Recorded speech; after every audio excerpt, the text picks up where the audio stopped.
Hello YouTube, how's everyone doing today? Uh, Decided to change my seating position. Shout out to the viewer who gave me the idea, Chris Freed 9806, I believe it is. Um, I probably was annoying, getting the light in the background. I apologize. Sin of the day, Frederick Mall, Noara Pieces. I apologize for the messed up hair.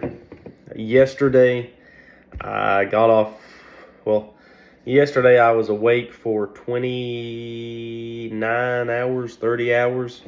The day before yesterday, I was up and it ran into yesterday, got called to work at 1, got off in the morning, got off at 11, woke up at like 2:45 or 3, took a piss and realized I forgot to take my contacts out.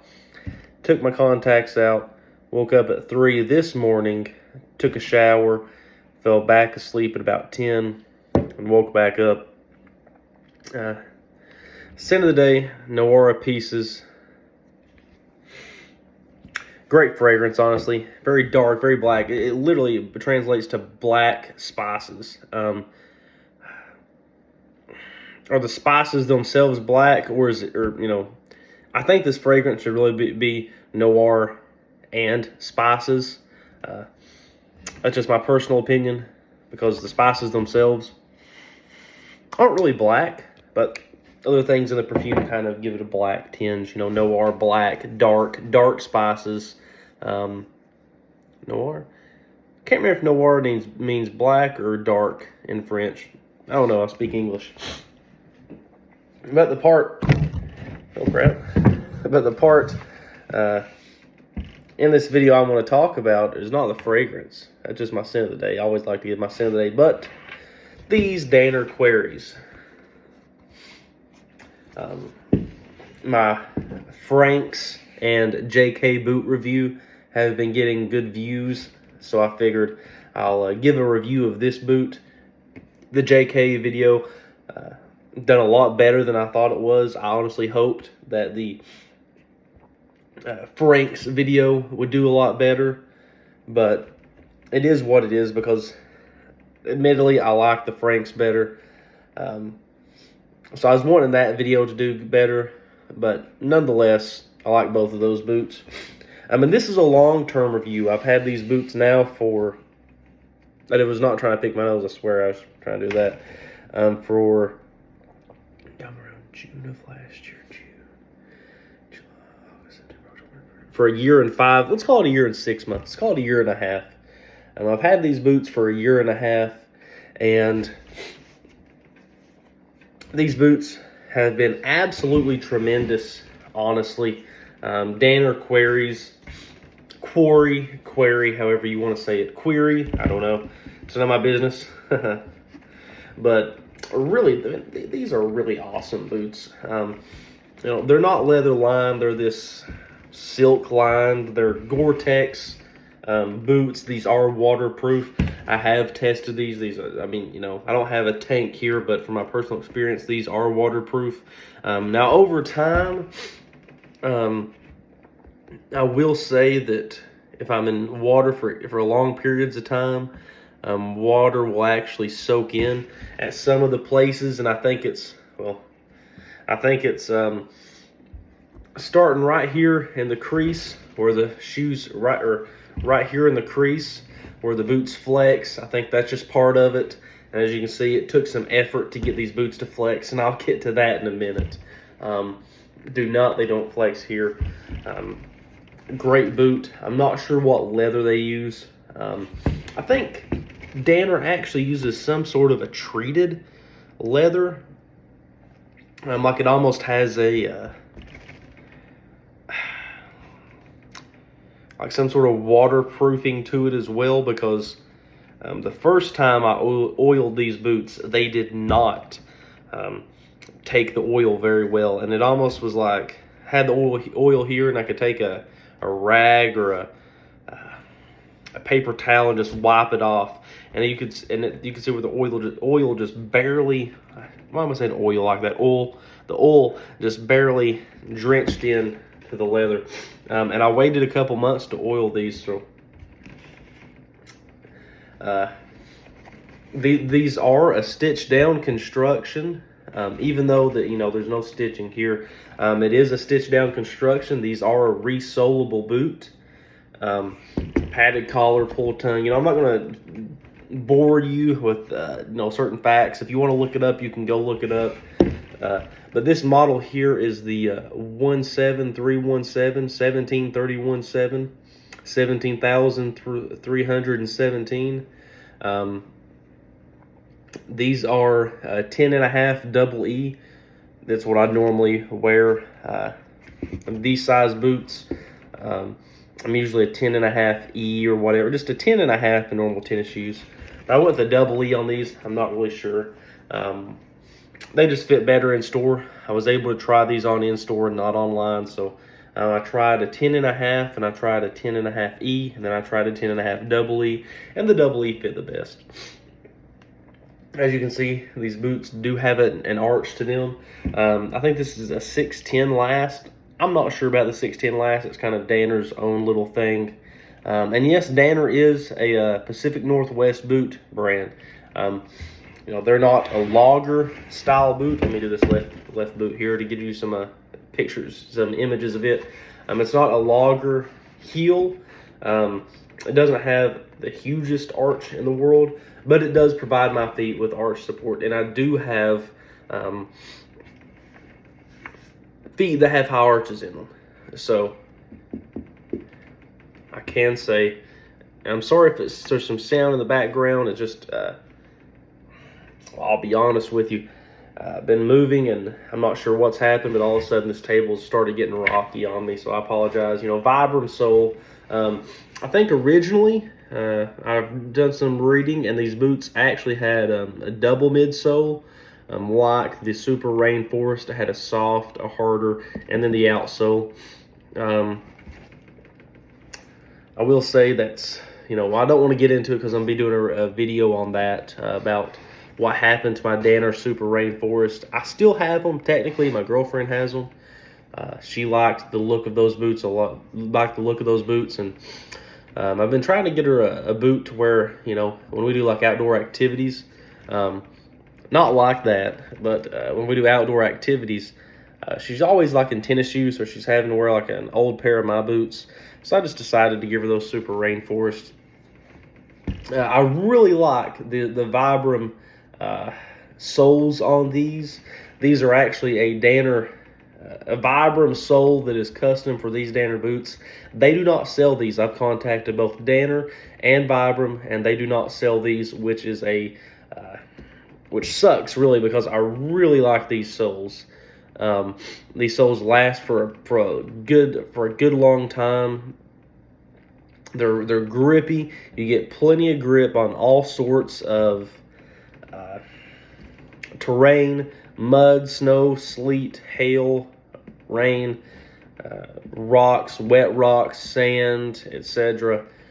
Metal. You get good grip on metal when you're at the railroad. You climb on cars, you get good grip on them, on the cars, even if it's wet.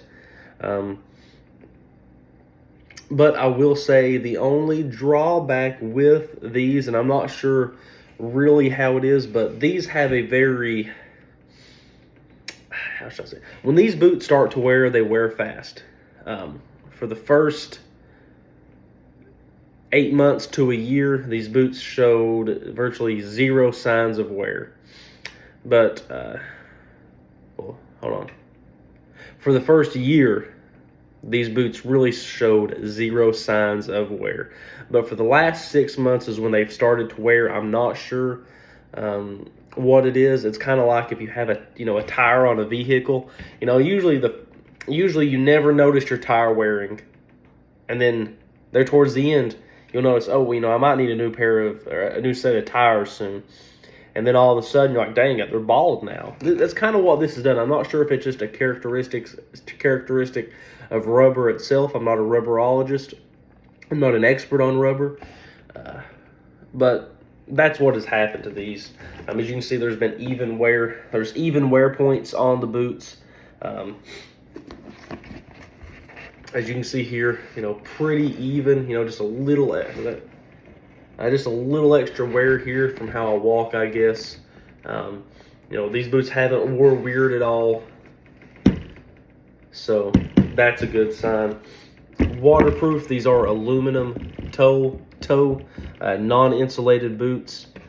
There's been no bend to the toes of these, as you can see. And this isn't necessarily normal, typical wear. That is just how I sit on the engines.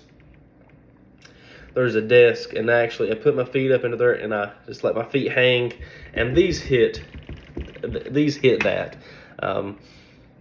So it's on me, and I am rough on boots, like when it comes to stuff like that. Like, I kneel down, kick stuff, so on and so forth. These are the original laces, the original nylon laces. They've worked fine. There's really, there's no blemish on these boots from factory. You got, let me see, you got some triple stitching here, double stitching here, double stitch. Everything like that's held together. These boots have honestly held together great, and countless people have said these boots have held together great. Let me look at the insole. And this is just an insole. This means, the insole on these boots really just are nothing. They're just padding, really. This is a flimsy insole, but as you can see here, look at the arch that this boot has supported. The arch that my foot has molded into these boots with support.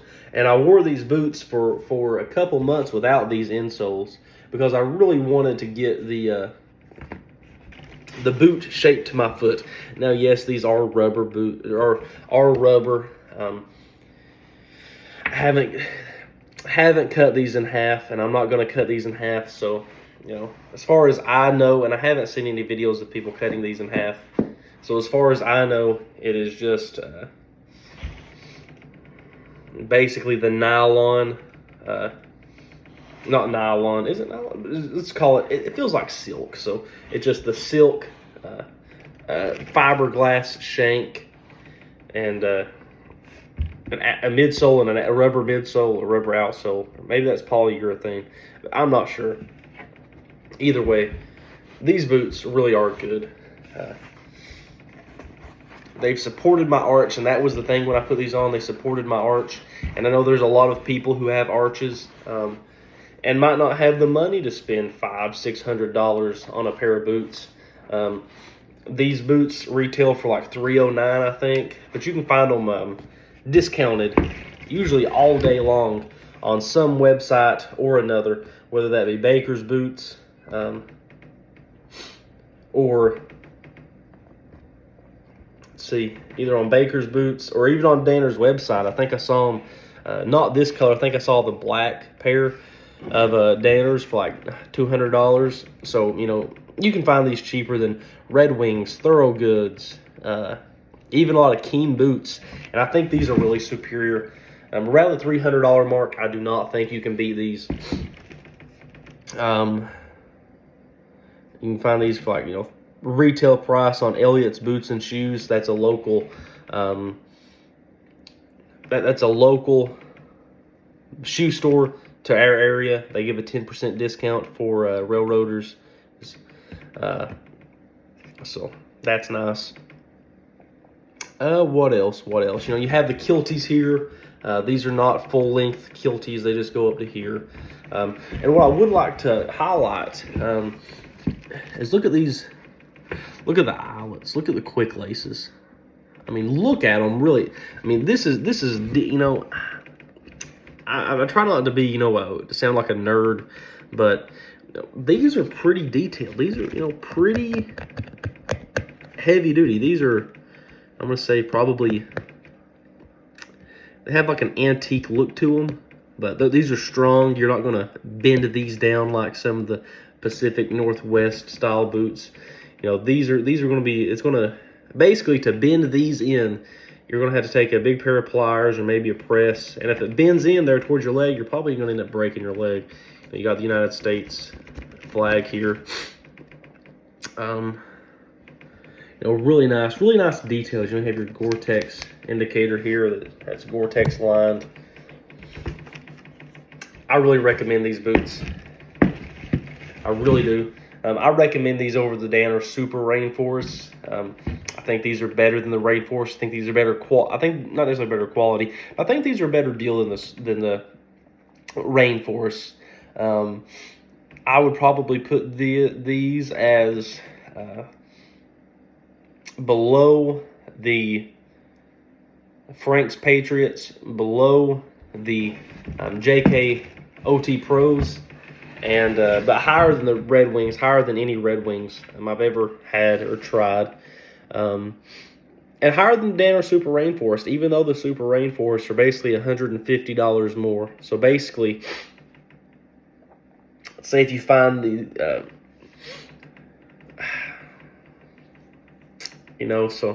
so basically you can almost, well, no, the math isn't mathing, never mind. So basically I'm trying to do the math in my head real quick, but anyway, this video is already too long. I do recommend these boots if you work in construction, if you work for the railroad, if you work on hard surfaces, loose surfaces, and you need a boot. These are the so on so forth certified. They have insulation. They have some versions have a metahersal guard, waterproof, non-aluminum toe, steel toe, metallic toe, whatever you want to call it. I think these come in composite toe too. I'm not exactly sure. Don't hold me to that. Well, it's aluminum, so it's not going to be a good conductor of electricity anyway, if you have to worry about that. Has a fiberglass shank, so if you are working in a firefighter situation, you're not going to have to worry about the steel shank getting hot in them. And it helps with your support. It's not going to be as supportive. The fiberglass shank, if you're standing on a ladder all day or you're a lineman, it's not going to be as supportive as a steel shank, but it's still going to be supportive. And lastly, look here. The top of this boot will collapse down before it'll crease. There you go.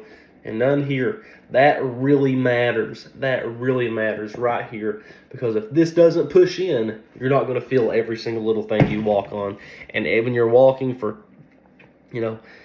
8 hours a day, 10, 12 hours a day. I'm not on my feet exactly 12 hours every single day. If I'm on duty 12 hours, I'm probably on my feet 8 hours a day. If I'm on my feet 8 hours a day, if I'm working 8 hours a day, I'm probably on my feet 4-ish. That's just how it is. But I do recommend these boots. Hope you'll have a good day. Hope you enjoyed that. I know it was a long one, but sometimes longer is better.